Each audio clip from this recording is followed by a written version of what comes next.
Hello students, myself is Deepa Kudalia and welcome back to my channel.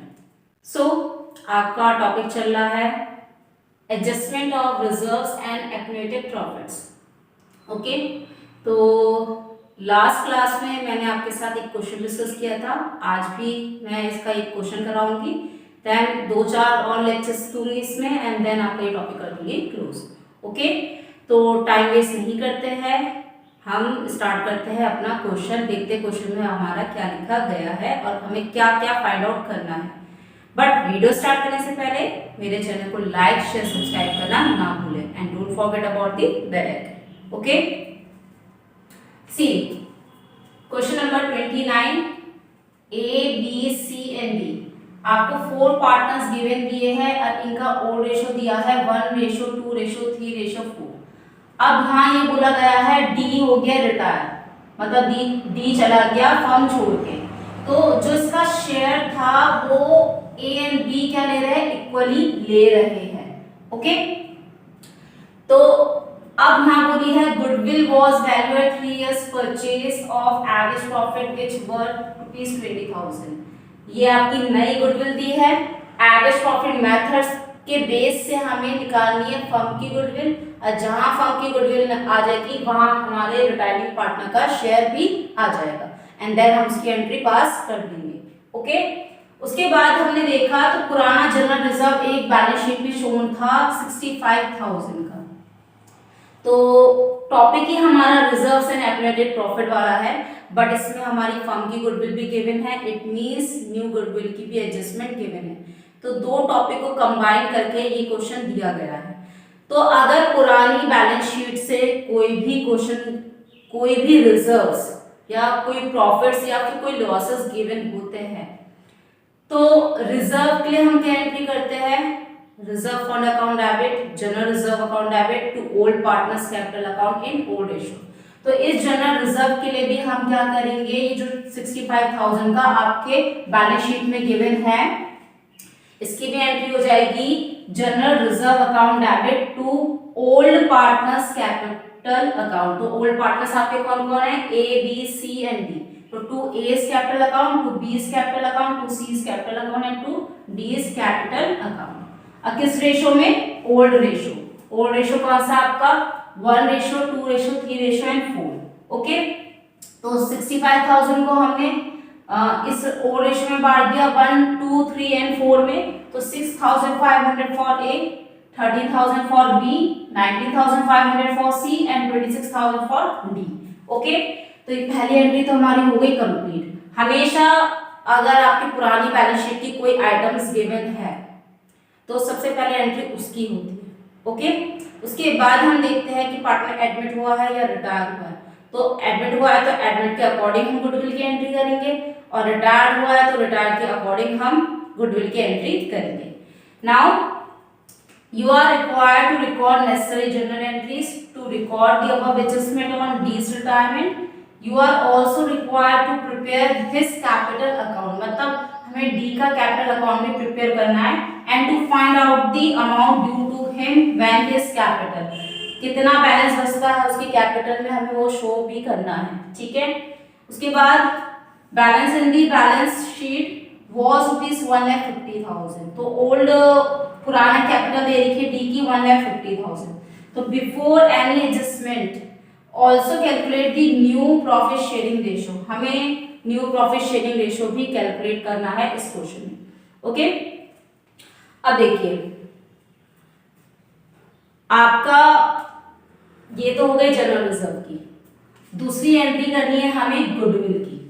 Okay, तो जब भी आपकी goodwill given होती है तो हमारी एंट्री क्या होती है, रिटायरमेंट के समय या डेथ के समय continuing partners capital account debit to retiring या फिर death partners capital account.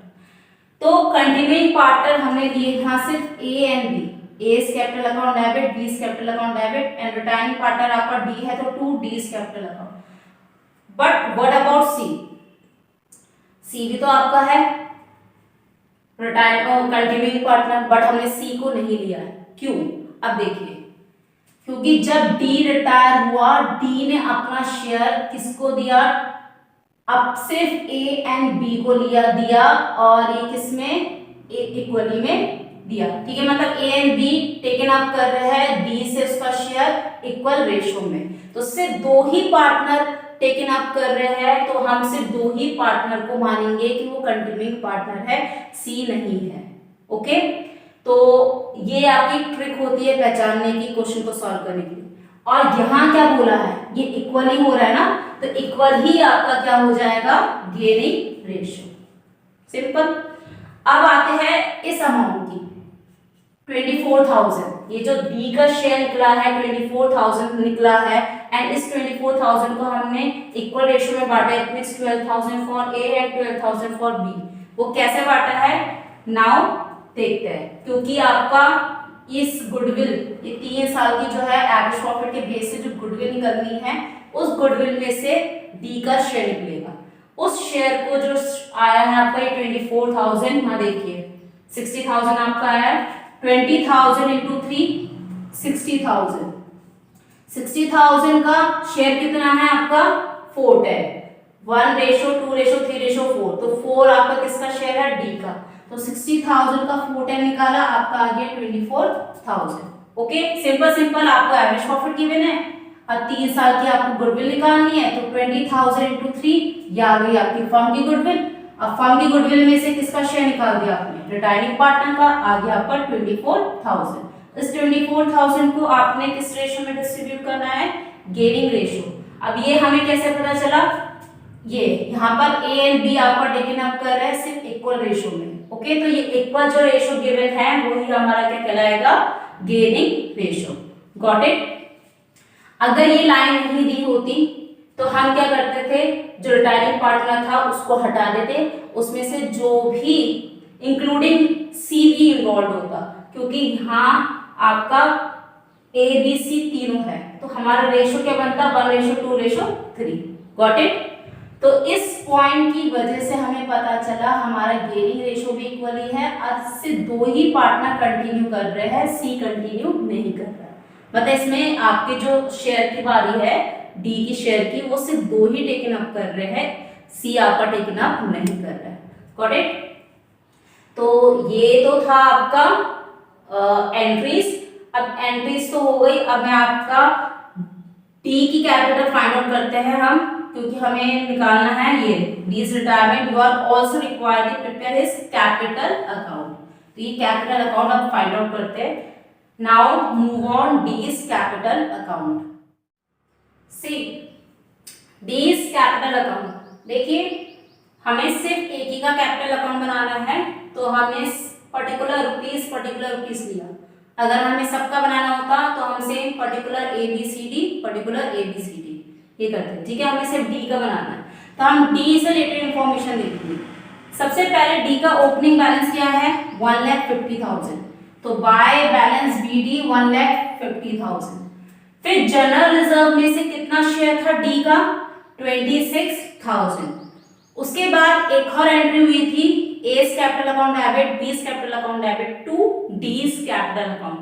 D credit था ना, तो एंट्री भी कहाँ इफेक्ट करेगी, क्रेडिट साइड। अब किसकी वजह से क्रेडिट साइड आई, ए एंड बी, तो by A's capital account 12,000, by B's capital account 12,000। ये गुडविल की एंट्री है। बस टोटल करा 2 लाख। यहाँ आपका कुछ नहीं था, ड्राइंग वगैरह इंटरेस्ट ऑन ड्राइंग कुछ नहीं था, तो आपका आ गया यही बैलेंस शीट 2 लाख हो गया डीज कैपिटल अकाउंट। एक और इंफॉर्मेशन है आपका, new profit sharing ratio calculate करना है। देखिए calculate new profit sharing ratio. D का शेयर आपका डिवाइड किसके बीच में होगा, ए एंड बी के 1:1 में। ये रहा आपका D retire and his share is taken up by A and be equally. तो अगर हम देखें तो डी का शेयर कितना है, 4/10, तो 1/2 into 4/10। मतलब पहले हमें ये दिखाना है कि जो पुराने पार्टनर है जो टेकन अप कर रहे हैं वो कितना कितना गेन कर रहे हैं। फिर जो गेन आएगा वो हम पुराने रेशियो से ऐड करेंगे। कैसे, देखिए ए विल गेन 1/2 ये रहा, और डी का शेयर कितना है 410। अगर मल्टीप्लाई करा 4/20, same D will gain one half ये रहा, डी का शेयर 4/10 मल्टीप्लाई करा 4/20। देखिए 4:4 आ गया था ना, तो इक्वली यहाँ पर भी आपका इक्वली आ गया। ठीक है, गेनिंग रेशियो क्या आया 4:4, इट मींस 1:1। उसके बाद अब ये जो शेयर आया है हमें पुराने रेशियो से ऐड करना है। तो पुराना ए का शेयर कितना है 110 प्लस 4/20। अगर कैलकुलेट करा हमने 6/20 आ गया ए का न्यू शेयर। उसके बाद बी का देखिए ओल्ड शेयर है 2/10, फिर आपका ये गेनिंग निकला 4/20। तो हमने कैलकुलेट करा 8/20 आपका आ गया बी का शेयर। अब यहाँ सी को भी मिलेगा, भले ही टेकन आप ए एंड बी कर रहे थे बट सी अभी भी पार्टनर है। ठीक है, तो सी का भी न्यू शेयर निकलेगा। और सी का कितना था शेयर ओल्ड 3/10। अब 3/10 है। अब देखिए इनके डिनोमिनेटर में क्या आ रहा है 20 एंड 20, दोनों के डिनोमिनेटर में 20 आ रहा है। तो हम देखेंगे सी के डिनोमिनेटर में उसकी टेबल में 20 आता है कि नहीं आता है। तो 10 की टेबल में 2 जा 20 आता है। तो न्यूमरेटर एंड डिनोमिनेटर में हम दोनों ही वही डिजिट ले लेते हैं। ठीक है, तो 2 भी हमने ऊपर ले लिया, नीचे भी 2 ले लिया। तो हमने कैलकुलेट करा 6/20। तो रेशो क्या बना 6:8:6। और इसको अगर हम कैलकुलेट करेंगे तो 3:4:3। Got it. तो ये आपका पूरा क्वेश्चन था आपका पूरा ये। अगर आपको उसमें कोई दिक्कत आई होगी तो प्लीज मुझे कमेंट बॉक्स में लिख के भेजना और बताना कि आपको क्या प्रॉब्लम हुई है, मैं उसको सुधारने की कोशिश करूंगी। और वीडियो पसंद आई होगी तो प्लीज उसे लाइक शेयर सब्सक्राइब करना ना भूलें। ओके, तो नेक्स्ट लेक्चर में मैं इससे रिलेटेड और क्वेश्चंस करवाऊंगी ताकि आपको और क्लियर हो जाए अच्छे से ये topic. Okay, so that's all for today. Keep watching, keep learning, stay home, stay safe, stay connected with DK classes. Thanks for watching.